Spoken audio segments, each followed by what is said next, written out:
अरविंदजी, सगळ्यात आधी दीपावलीच्या तुम्हाला खूप खूप शुभेच्छा. सही खूप खूप मनापासून शुभेच्छा. आणि आपल्या माध्यमातून TV9च्या लक्षावधी, कदाचित कोट्यावधी असतील माझ्या रसिक बांधवांना किंवा त्या वृत्तवाहिनीचा आस्वाद घेणारे, तुम्ही त्यांना प्रगल्भ करणाऱ्या माझ्या समाज बांधवांनो, भगिनींनो आणि मातांनो, तुम्हा सर्वांना या दिवाळीच्या खूप खूप मनपूर्वक शुभेच्छा देतो. पण देताना अंतर्मनात बरंच काय असतं. शुभेच्छा देणं सोपं आहे, पण प्रत्यक्षात काय घडतं हे पाहिलं तर मग असं वाटतं की याचं सगळ्यांचं काल आज दोन्ही गोष्टी एकाच दिवशी आहेत. सकाळी नरक चतुर्दशी आहे, संध्याकाळी लक्ष्मीपूजन आहे. त्यामुळे या दोन्ही गोष्टीची सांगड घालणं आवश्यक आहे. म्हणून मी असं म्हणालो, काल परवा धनत्रयोदशी झाली. धनवृद्धी हो. कुठल्या धनाची वृद्धी हो?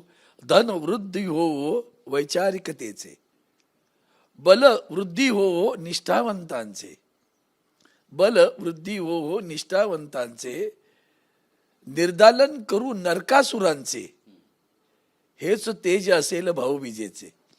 अशा माझ्या शुभेच्छा आहेत. त्यातनं समजणाऱ्यांनी समजून घ्यावं. नरकासूर मातलाय आणि सगळीकडेच मातलाय बरं का.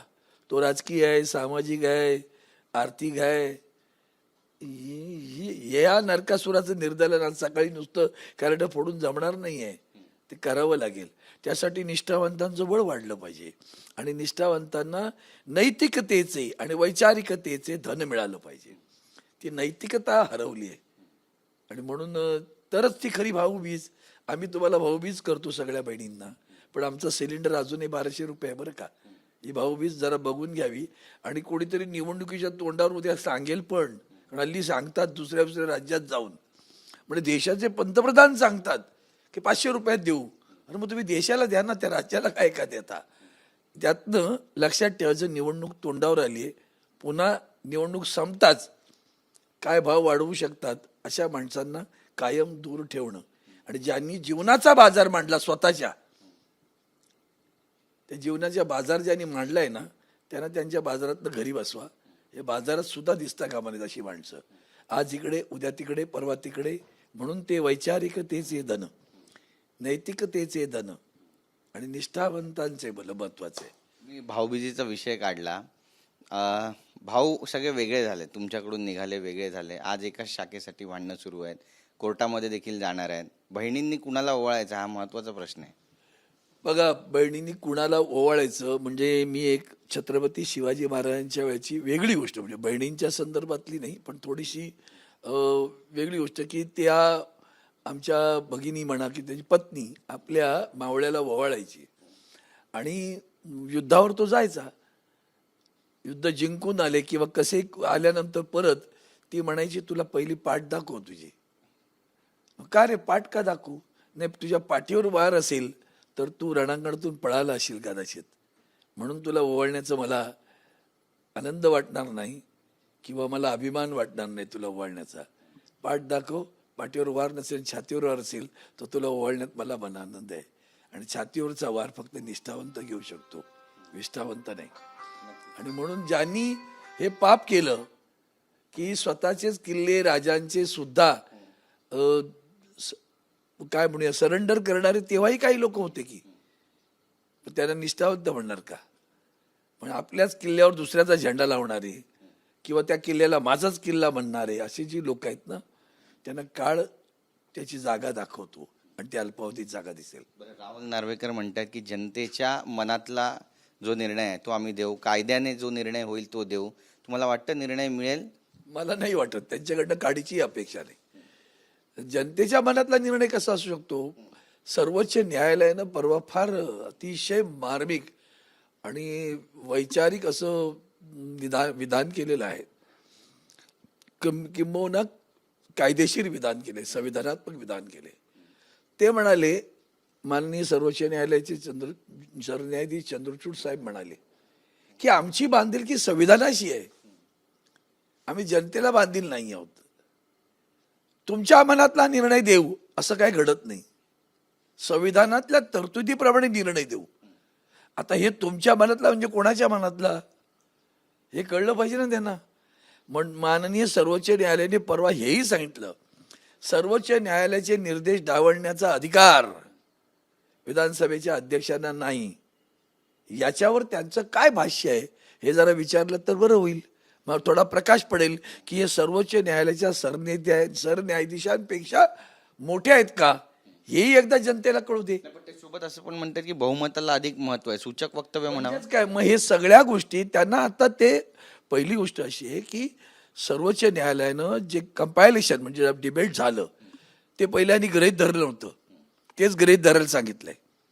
आणि ते गृहीत धरताना तुमच्या लक्षात येत असेल त्यांनी महामहिम राज्यपालांवर, महामहिम म्हणायचं की नाही माहिती नाही मला, पण ते भाजपच्या राज्यपालांवर इतके भयानक ताशेरे ओढलेले आहेत, ते ताशेरे यांना ग्राह्य धरावे लागणार. त्यांनी दिलेला निर्णय, तो खास करून व्हीपचा दिलेला निर्णय किंवा गटनेत्याचा दिलेला निर्णय हा त्यांनी मान्य केलाय, तो यांना बदलता येणार नाही. आणि म्हणून त्यांना या सगळ्या गोष्टी, बहुमत हे सगळं झालं तिकडं. आमचं बहुमत आहे, आम्ही 40 गेलो, खड्ड्यात गेलो का वरती गेलो, ते बघा ते सगळं सांगून झालेलं आहे. त्यामुळे new debate cannot be started now. म्हणून ते कंपायलेशन कन्सिडरेशन सांगितलं त्यांनी. म्हणून तुम्ही नवीन काहीतरी विसंवाद चर्चा करू शकता किंवा करू इच्छिता, असं काही होणार नाही. त्या चर्चेला शून्य किंमत आहे. फक्त न्यायालयाने दिलेल्या निर्देशाचं पालन करणं एवढंच तुमचं काम आहे, एवढंच लक्षात ठेवलं पाहिजे. आणि तुम्ही हिंदुत्वाचे प्रखर अभ्यासक आहात आणि फार वाचन सुद्धा करतात. एक प्रश्न जो सतत विचारला जातो आम्हाला सुद्धा पत्रकारांना बाहेर, की उभाटा पक्ष आणि शिवसेना पक्ष भविष्यात कधी एकत्र येतील का? बघा, मला नाही वाटत, असं दिसत नाही. कारण त्याचं कारण असं आहे, छत्रपती शिवाजी महाराज असू द्या किंवा छत्रपती संभाजी महाराज असू द्या, एखादा मावळा की ज्याला परत घेऊन नेताजी पालकर एवढं सोडलं तर बाकी कोणालाही धर्म बदलल्यानंतर सुद्धा परत घेऊन धर्मात घेतलं, असं अपवादात्मक उदाहरण त्या इतिहासात आहे. कारण त्याची निष्ठा बदलली नव्हती, प्रसंग म्हणून गेला. यांच्या निष्ठा नव्हे, यांनी कब्जाच करायचा ना राज्यावर. हे राज्याच्या गादीवर बसायला निघाले बरोबर, तरी हे रामाचे भक्त आहेत. म्हणजे प्रभू रामचंद्रांच्या संदर्भात कैकेयी ही त्यांची सावत्र आई आहे. ती दशरथ राजांना आग्रह करते आहे आणि दशरथ राजांचा नाईलाज झालेला आहे. म्हणून प्रभू रामचंद्रांना सांगितलं जातं की तुम्हाला वनवासात जावं लागेल. तेव्हा दशरथ राजांच्या काय आलं असेल, जीवावर उदार काय झालं असेल त्यांना. मग ते लक्षात घेऊन सुद्धा मातेनं दिलेला निर्णय तो मला मान्य असं म्हणून प्रभू रामचंद्र जातात, सीतामाई जाते, सोबत लक्ष्मण जातो. आणि तिचं काय म्हणणं असतं की माझ्या भरताला गादीवर बसवा. भरत गादीवर बसत नाहीत, कळलं का? भरत गादीवर नाही बसत. भरत प्रभू रामचंद्रांच्या पादुका गादीवर ठेवून कारभार करतात. ज्यांना हे कळलं नाही ते रामाकडे जातात, आणखी सांगतात ते गादीवरच बसायला गेले ना, पादुकाने ठेवले त्यांनी गादीवर. म्हणून हा फरक लक्षात आला पाहिजे. जय श्रीराम म्हणण्याचा अधिकार, नैतिक अधिकार सुद्धा ज्यांना नाही, ती माणसं हिंदुत्वाच्या गोष्टी करतात. याच्यासारखा पराभव नाही नैतिकतेचा आणि वैचारिकतेचा. नक्कीच. एक महत्त्वाचा प्रश्न आहे मराठा आरक्षण संदर्भात. जरांगे पाटील यांना डिस्चार्ज मिळाला आहे, पुन्हा जाऊन ते आंदोलनस्थळी बसणार आहेत. आणि आज भोकरदनमध्ये सुद्धा मराठा सकल समाजानं ज्या ठिकाणी बॅनरबाजी केली होती, गावबंदी केली होती नेत्यांना, ते बॅनर फाडण्यात आले. आणि ते बॅनर आरोप होतोय की भाजपच्या नेत्यांनी फाडलेले आहेत. जरांगे पाटील म्हणतायत की आता पुन्हा बॅनर फाडले तर मग मी दाखवतो काय ते. मला वाटतं या वादात मी आता पडू इच्छित नाहीये.